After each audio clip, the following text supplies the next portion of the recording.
Okay, I'm thrilled to be joined today by Miri Rodriguez. She is a best-selling author, award-winning storyteller, and one of the most powerful voices pushing the future of corporate communications into the AI era with empathy, strategy, and a hard push towards inclusion. She spent over 15 years driving innovation in storytelling, marketing, and leadership, with experience spanning global brands like Microsoft. Miri is the founder of Empressa, the world's first first AI networking platform for women. So before we dive into the rest, I'd love to hear more about Empressa. So what kind of inspired you to start it, and what's the bigger vision behind it? Yeah. Hi, Jenny. Thank you for having me. Empressa really was born out of two things: hardship and inspiration. Hardship coming from my personal experience being 20 years a woman in tech and not really being techie myself. I came in with a communications major, marketing, and entered into the operation space. And quickly, unfortunately, I began to encounter these limitations around women not helping each other out. And it was, this was 20 years ago. I'm not saying this is happening right now. Well, I still see it today, by the way, but less and less. And it was daunting to me, that we do this to each other.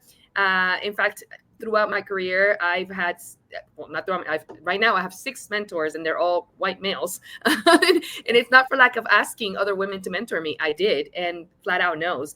And so to me, it was really interesting as I navigated and grew in my career. And I said, I hope this doesn't happen to younger women coming in, rising professionals. I want to be that help. I want to be that voice. And not that I consider myself a mentor, but I certainly had navigated glass ceilings and that kind of thing on my way up the ladder. And so I made myself available to younger women in career. And just as a one-on-one, it was very analog, very, just 101 for a long time. And it just began to grow. And I actually created a curriculum because so many other women would just, refer them. Oh, you got to talk to Miri. You got to talk to Miri. And this was about branding. This was about my own story. I wasn't sharing anything bigger than that, but it was very compelling because I was able to then help them create their own story, and with the story, create their own voice and advocate for themselves in the industry and beyond. It ended up being something, compelling inside Microsoft and outside Microsoft. And 2.5 years ago, I underwent a medical journey involving breast cancer. And I also was diagnosed with the BRCA mutation gene. And those two things, which meant more surgeries, preventative, such as hysterectomy. So I had a total of 5 surgeries.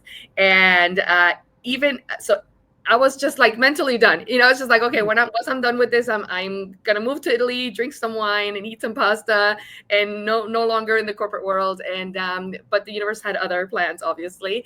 And after each surgery, during my recovery, I would have this, I don't know how to call it, download. Really, is what it was.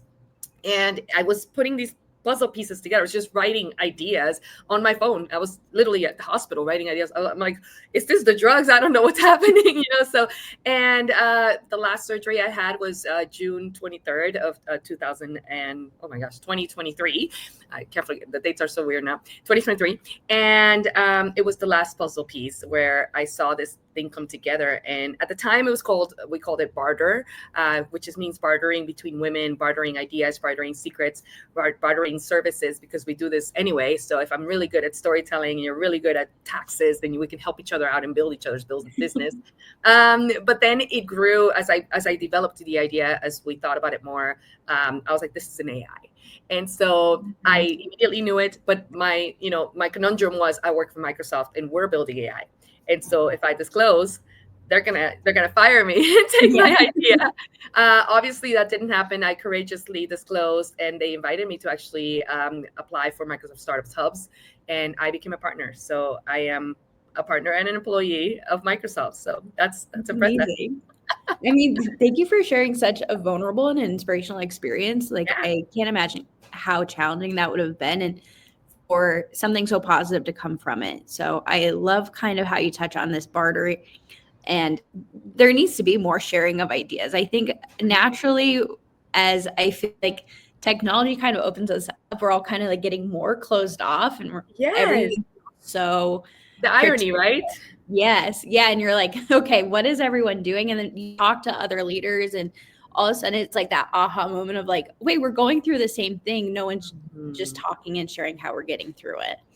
And I think to that point, I think women specifically, well, I've seen, not I think, I have researched the fact that women are very skeptical about AI for that very reason. It's losing that connection. We are relational.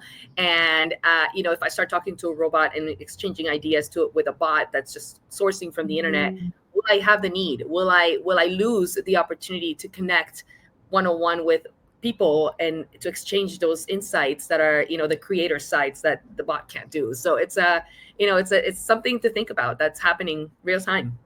Yeah, no, I hear you. And we'll touch on that a little bit more Yeah. later on in this session. Yeah. With your expertise in AI, one thing I wanted to kind of tackle just big picture is how Yeah. are you seeing companies actually use AI right now, Mhm. and where are they still missing the mark? Yeah. So what we're seeing, the trends right now for 2025 is that companies that have not yet adopted or are in the journey to adopt are being left behind by users. So employees are Mm, actually using AI, even if it's not within the network. So that's something to really think about from a liability perspective, from a security perspective, because employees are going outside using third-party tools such as ChatGPT, Gemini, whatever. And the dangers of that is if they're not trained, if there are no guidelines, they're actually informing, they're building the database. And so if they're asking questions and they may not mention a customer or they may not mention, but while you're talking to the AI, while you're trying to get an output out of it, you may inadvertently share information that is company confidential. So we are seeing a risk there, where companies that are taking longer or just not even thinking about adopting at this moment, employees are I don't have the number right now, but it's like upwards of 80% of employees are already using it, and they are using it for your company. So they're yeah. actually, yeah, so that's something to think about. So is it coming from, because I would think from a user, you would want to be using AI. So how is it that these companies can support their users so that they can continue to develop those skills? Because as an employee, I'm like, I need to develop these skills. I need to be using AI or else I'm going to get left in the dust. Yeah, and you pose a great question. I think it's beyond getting left in the dust. I think it's about the fact that it's not a trend. It is now a skill set that needs to be acquired. Right. And so getting left behind is from a perspective of I am not upskilling myself. I am not preparing myself from the future as a career builder, as someone who's going to think my job probably will change, will evolve, that will have AI components in it. In fact, that's what is going to happen, and there's statistics around that as well. So the employees are thinking about this, and how do I build that skill set, and how do I become a prompt engineer, or how do I become within my own role, within my own vertical? So I'm not talking engineers of AI. I'm not talking about tech. Right. Every person's role within every sector, industry, and vertical of the organization will have an AI component in it. And so how you train yourself to deal with it and how to manage it and how to evolve with it is what is important. And so corporations that are not doing that are eventually, the risk they're taking is themselves staying behind as a company, right, within the industry, but also employees jumping ship if they are not sponsored or encouraged to drive innovation with AI. And so education, it's the primary thing. So AI literacy, we see some companies, especially in the tech industry, obviously, that are already creating a lot of AI literacy courses, and a lot of them are free. So I would encourage companies that are not even within the tech industry, every industry, to just go out there and find these courses and encourage your employees to make that part of the upskilling initiatives. Yeah. And I like how you kind of say that companies are getting left behind by users. How do they kind of catch up or bridge that gap so they can start supporting their users versus limiting them at this point? Yeah, I mean, so there's what I compare this to is the social media age, right? Or even the .com age, when it was a phenomenon that some new technology is taking over. We are aware that at some point we have to adopt it, and so you have to put it as part of your roadmap. You don't have to adopt it right away, but you have to have it as part of your roadmap at some point. And that roadmap is part of the change initiative that you are preparing for, that starts with your employees. And it may not be that if you don't have all the tools immediately, creating the task force to say, we don't, we need these kind of things to start today internally at the corporate communications space, at the marketing space, and within our own story space, that our employees know we will be adopting by such and such date, and we are taking this phase, and we're on our way. And I think that will put, number one, employees at ease. It will create guidelines. They should create guidelines around what that looks like. For social media, we had to do that, right? We're like, hey, are we going to be on TikTok, on Facebook, or well, TikTok wasn't there back then, on Instagram, whatever the channels? What do we say? What we do? What don't we say? What is the level of vulnerability we want to get with it? So it's the same approach that you would think about in change management. It's awareness that we have to get there, and it's processes in change management to get there as well. So and there's also efficiency that we're talking about a lot in corporations. How do I drive efficiencies with AI? So it's no longer, social media was a channel. It could be a marketing channel, communication channel. This is more around how do we incorporate this at the operational level to drive efficiencies at the same time. So that part of that change includes that piece, productivity and efficiency. So the training for employees is beyond just train yourself on AI and learn it and go prompt engineer. It's about how do you drive efficiency in your own role today? What are you learning with AI to bring forth productivity and efficiency and cut down on times, cut down on operational costs? Yeah, I really love the branding perspective too, where you're kind of talking about this social channel that we had, and you really had to kind of like tailor into who you are as a company, what languages you're using. And like you're saying, if I as an employee kind of just take the ownership of like, I'm just going to figure out this prompt engineering stuff, it's so easy for all of a sudden your brand and language and identity as a company to slowly start morphing. Because one thing I'm sure you see it, we all see it, AI is still not great at consistency. It's not. And so if you don't have those guardrails set up as a company, it's so easy for things to just slowly evolve and morph until you're like, I don't even recognize this language anymore. Yeah, and you can look to control. So one of the things we do at Microsoft, so I am at Microsoft. I was an early adopter, which I'm so excited to say, like, I've been playing with AI and training AI in my own space for 2.5 years before I went to market. One of the things companies can do is adopt that, customer zero mentality of like, okay, we're going to try out how to do this within our corporation, and actually, research and understand and analyze how our employees are thinking about it. What are they doing with it? And then begin to train them around that and say, okay, this is, there's education. It really is about unlearning the things that we thought about technology and learning new things that innovation brings. What can it do, and how, at what level within your own space, right? And so there's a lot that can be done there.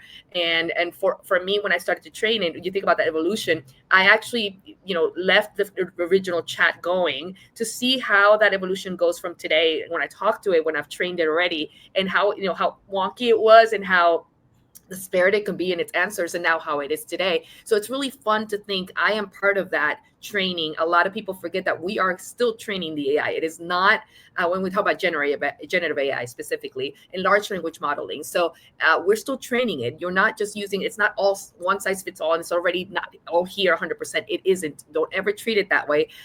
We like to say that it's like a smart intern. It's someone that comes to enable you and assist you in some functions, but you're never going to hand over a whole project to them and think, trust them with everything. So you're always training it, and I think that's part of what people forget as well.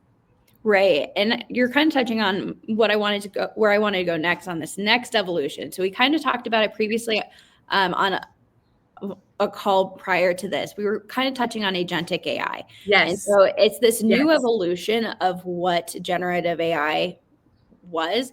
I would love to know kind of your interpretation of this shift, and maybe even define it. I've seen so many definitions floating around, and I have my own preferred ones, but I'd love to hear your perspective on it. Okay, yeah. So let's think about generative AI first. Let's talk about the functions, what it can do. And I'm gonna, for all intents and purposes, I'm gonna actually use our AI Copilot at Microsoft, because obviously that is what I use most. So I'll say Copilot, and you will understand this generative AI machine tools. So when you think about Copilot, you think about every person having this chat available. We call it business chat, and it works as your personal assistant. You can chat with it. You can, you can talk about different things. You can get some research out of it. You can really play with it in different forms. Now, within Copilot, when you open the chat, you have on the side these things called agents. Now, when we're thinking about Copilot as a for adoption for corporations, for organizations, every employee would have a co-pilot. When you think about agents, every business process will have an agent. So the difference is that these agents have actions, triggers, and knowledge. They work on behalf of employees, teams, and functions. They create an actual workflow that can be automated to deliver something that an employee would, right? So the co-pilot is the chat, the assistant to the employee. The agents are the assistant to the corporation, um, managed by the employee. And this is where I'm saying, this is where you and I, in our own space, can be thinking about, how do I begin to create agents to automate my personal workflows? What I do today that nobody knows, all the operational stuff in the background. uh, give you an example. I do triaging for stories that come in for my team. That's a very heavy process. You have to like read the story, you have to edit the story, you have to approve the story, then you have to amplify the story. I can create an agent that serves me to do that, and now it's not just me, it can serve all the other communicators that are doing that. So it's the company itself has now a process agent that enables them with system actions. Does that make sense? Yeah, no, I love that. I mean, I strongly believe that this world of AI is completely going to reimagine how we view the workforce. Oh gosh. And the way you're talking about it, where everyone has their own co-pilot, everyone has Yeah. their own AI assistant, Yeah. it's transforming what our teams look like. It's now making it so like 100%. AI is a part of your team. It is. That's exactly right. And so when you think about the functionality of different agents, you're going to have, agents that are automating workflows at the legal level, at the operational level. You're going to have autonomous ones. You're going to have retrieval ones, task ones, autonomous. You can set agents to get information, ground data, summarize for you. You can send agents to task, automate workflows, like I said, autonomous agents that have a dynamic plan that orchestrate other agents, by the way. So there's so many layers that we can think about right now, and that's already happening. So your AI, when it's already being integrated within your AI component, as again, Copilot, we have agents, but think about other tools. You're going to start seeing them more and more. Just kind of say, hey, do you want to automate that? Because you've already done that a few times, and that is an agent. So now your agent knows to do. So Yeah. I mean, what advice would you kind of give leaders who are preparing for this shift of human to agent collaboration? so leaders, at every stage. So we're thinking about human leaders, HR. There's a lot to be thinking about in that space, because as I mentioned and I touched on before, there is skepticism around, once all of these automations begin to happen, where are we left? What happens to my job? What happens to my connections? What happens to what I bring to the table? So there's at the human people level, leadership needs to be thinking about where is that combination, that synergy that brings people here and automated workflows here, agents here, let's call it that. So they need to be thinking about that. And this is where the skilling comes up. This is where the awareness comes up and says, hey, I know that this is coming up here. How are you preparing yourself? How are we preparing you, the workforce, to enable this and to actually create this, right? So you can't have an agent without a person thinking about it and creating it. Nobody really knows my everyday workflow. Everybody has these operational little things that we do, that we've created our own systems, and that is essentially what I bring to the table. That is my ingenuity. And so how do I enable that is how they need to be thinking about that at the people level. When you're thinking about operational, I do, and the research shows that there will be a lot of automation at the operational level. So you can find that, yes, there will be probably a reduction in force, or there will be a change in force, evolution in force, and depends on how the company is looking at it in terms of productivity, what they will do once they have agents come in and help. In fact, a blog by Jared Sparato, one of our VPs here, that just came out, he was talking about how companies that are just starting have an opportunity to build basically an employee force out of agents. right? Mhm. And so they don't really have to hire a lot of overhead. And then the challenge for companies that have overhead is how, again, how to evolve that with agents and how to make that connection and how to blend that workforce, because it will be agents and employees.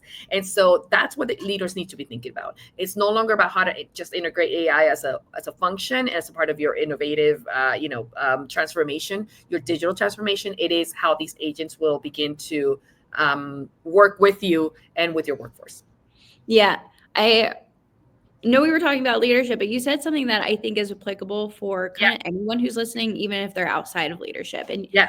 you broke it down as kind of like a great way to get started with using AI is to look at what you're currently doing, what are your current responsibilities, and identify one thing that you could potentially automate Yes. and fill in kind of the gap of if it's you gave the perfect example of where you have to review those stories. Yes. Finding it something that's very specific to you and your role and using automation to help speed up that process. And so I wanted to call that out because I think that's so essential for people who are like, I don't even know where to start.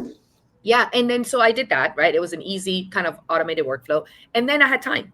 I had more time than I had before. I gave myself 2 hours a week, which is significant, right? So what do I do with that time? Well, now I was able to think about more personalization of these stories, to think about how I can actually look at and do research on the stories to create, for example, news stories or case studies. And so now I have additional time to think through what we're calling hyper personalization in the workplace. We are expecting that as a result of we get time back. So now all the things that are your parking lot projects that you always wish you had your wish list, like, oh, I wish we had time for this, I wish we had time for this. Well, now you do, and you can actually create space for that. And a lot of that will, if we're smart about it, a lot of that will have to do with, again, the relationship side of that. So while AI is automating all of this, here I can get personal. I can actually Mhm. spend that time and look at a story, which I didn't have time before. An example would be, there's we get a lot of stories in. I don't have time when I was doing the workflow to triaging. I don't have time to go and be like, oh, this is a great story. Let me go reach out to the accounting to see if the customer will let us publish it, right? There's not, like, that's very rare. In fact, I was very reactive. I would have an accounting say, oh, this is a great story, the customer wants us to publish it,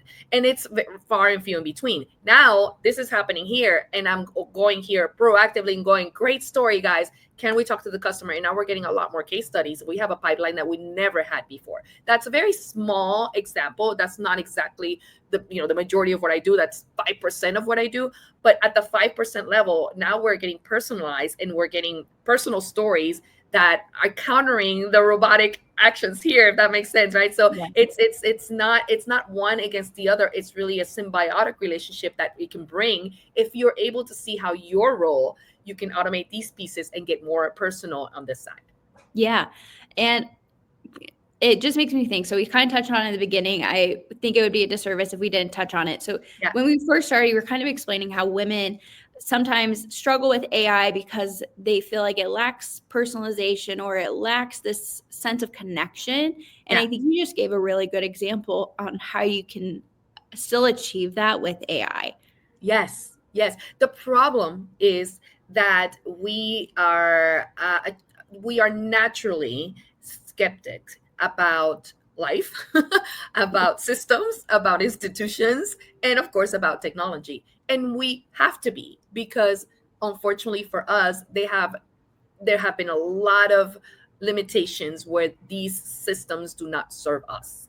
And we have had to Mm. advocate a long time before they begin to serve us. I spoke about a medical journey.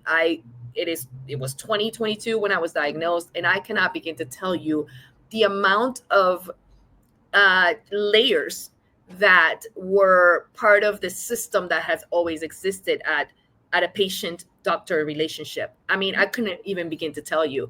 I had examples of a male doctor coming in, reading my chart and saying, he didn't even say hello. He was just like, I read your chart and this is my recommendation. And I was like, whoa, hold on one second. Like, I have a list of questions for you. I'm interviewing you to touch my body. Do you know what I mean? And so there's a lot of that still happening. And so we come in with this defensiveness, which has to be because we unfortunately don't trust it, which is fine. So when we think about trustworthy AI, when we think about being vulnerable with AI or thinking about coming in and learning and educating, there is going to be a learning curve, and for women specifically, there's going to be, we got to be patient Yeah. with each other, because it's not like just like, oh yes, here, go learn. I love early adopters. I am one of them, and I wish we all were.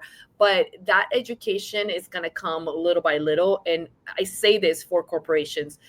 This is not some, when you think about gender differences, this is one that you have to think about at the empathetic level. With how are you as a leader, how are you talking about AI, how are you enabling innovation through AI in a way that women can trust it? We intrinsically do not, and we have many historic reasons why. And so it's going to be an approach of, that's part of the change management of, if women coming in and saying, do I really trust this? So, Yeah. I mean, you shared a stat, I believe it was from Harvard in one of your recent posts, yeah, that said 41% of women say they have intermediate or advanced AI skills, and only 19% see it as a career opportunity.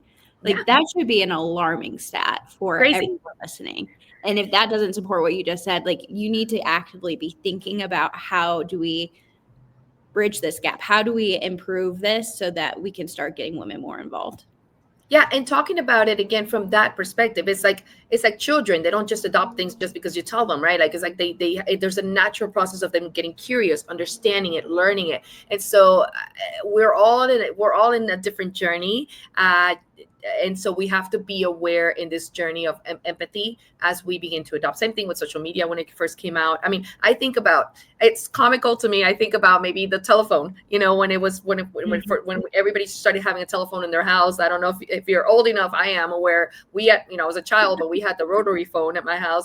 And I'm thinking, how women may have reacted to that. It's like, oh my gosh, I now get to call my friend instead of having to go over to her house and walk over. And yeah, that's innovation. It's like, you don't lose your friendship. You don't, it's, but it's the way we think of it. We think of it from a holistic relational aspect, because that's how women are. And technology can enable that well if we know how to manage it, and it can absolutely disrupt that if we don't. So it's really, literacy comes at different levels, different Yeah. layers.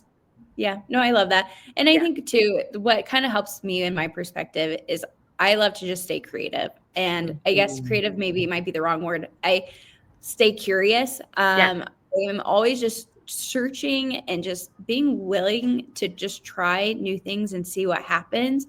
And then I think, to kind of help maybe with some of the fear and apprehension that can come with AI. I mean, I talk to my mom all the time, and she definitely lives on the side of fear, of it taking over the So world. does mine.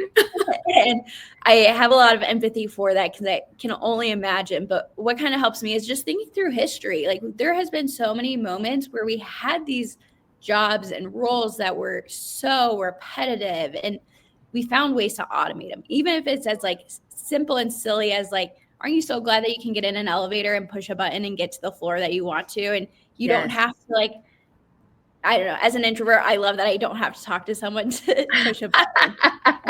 It's just these like little things that I think if you can demystify it and just look at it as a way to automate Yes. your own role, that's where the power lies. And that's where you can really start kind Yeah, of getting I your love time that. back and being more efficient. More efficient, more personalized, and back to your creativity, more time to be more creative. Right? We get that time. Beyond automation, I think, is enhancement. It enhances your role. It Mhm. enhances who you are. It enables your ingenuity to take place bigger and better, because now you don't have to worry about all the other little things. I mean, we're talking. So I work in the government space for our Mhm. clients at Microsoft, our government leaders. And it's a very specific, it's a very nuanced space. And when you think about how agencies are thinking about agents and automations, and I'll talk about co-pilot agents or AI agents, meaning I said agencies and agents. Let me say that again. When you think about government agencies enabling AI agents for workflows, there are things such as now RFPs. There's so much time being spent at the agency level to create an RFP, to review an RFP. And so now this is going to allow for people that work in that space at the operational level to say, okay, the AI agent took a look, gave recommendations, there's research being done, and now we can come in and bring the rest of that. What is the rest of that? We have the history with the customer. We understand what our intrinsic needs are at the agency level. The AI does not, and it won't, because it's always evolving, right? We are leading that relationship. We are basically lording over the AI in that sense. So it can bring us to one point, and then on top of that, we bring our creativity, our history, our ingenuity, and so again, it's that symbiotic relationship. Yeah, no, I love that. And Yeah. I guess kind of as we conclude, Yeah. Is there anything that we can help women? I don't know. Is there like, what is something that we can maybe leave these women who are listening to feel empowered? And I would hope they'd be able to walk away and be like, you know what, I got this. Like, any last piece of recommendation or advice? Yeah, and I speak from my heart as a woman in tech who was not techie. You consider yourself not techie, being I'm not an engineer, I'm not a dev, but I've been in this space long enough to be dangerous. And I will say this: I will say, embrace it, learn it little by little. You don't give yourself space. Just like I think of it as a new milestone in your life, in your career, wherever you're headed. And just like you take time to learn a new yoga pose or read a new book about self-help, whatever that is, make time once a day just to even just get an RSS feed about it, to learn and understand what's happening in it. There are so many. When we say AI, is such a broad term, and I know a lot of people go specifically to the generative AI, but there's so much more around that. There's a lot to really learn for as an innovation that is this technology, and how and where it's going, and it is evolving fast. Don't feel rushed, and that's the one thing that I want to express, because there's this need to, almost like this anxiety around it's changing immediately, and just no, there's time to learn, and take your space and take your time, but do learn and do understand it, not because out of fear that you might get left behind, but because it is new, and it's here, and it's here to stay. And so adoption and embracing of it, it's going to help you at the individual level, and then of course in your career and everything else that you want to do. So take it small, right? Begin small, but make it part of your everyday. Start to learn something about it. Start to really get curious about it. I started doing that, and when I created, Empressa, back to full circle, wasn't thinking of it as an AI, because, like I said, I'm not a dev. That was not immediately top to mind. I was actually thinking very analog. I thought it was going to be an app where women could, trade their services and their secrets and all of that. And then boom, it hit me. I was like, wait a minute, I can scale this massively with AI. I can scale it. So the original idea became bigger. It's not a different idea. We're still doing that, but now it's scaling, and now it can reach a number of women that it wasn't before. So think of AI as your accelerator, as your enhancer. It doesn't rob the idea that was the original heart of Empressa for me. So think about your projects, think about what you're doing, and how AI can enhance that. Think about how AI can do that, not how AI is going to take over that, but how it can help you scale it. Right. Magnify and amplify your own voice. Yeah. No, I love that. Yeah. Well, thank you so much for joining us. If people want to get in touch with you, what's the best way to do that? Yeah, so my website, mirirod.com, LinkedIn, at Miri Rod on social channels, and Empressa AI. You'll learn more about that, about what I'm doing there. Amazing. Yeah, go check her out. She's definitely worth a follow. She shares lots of great content.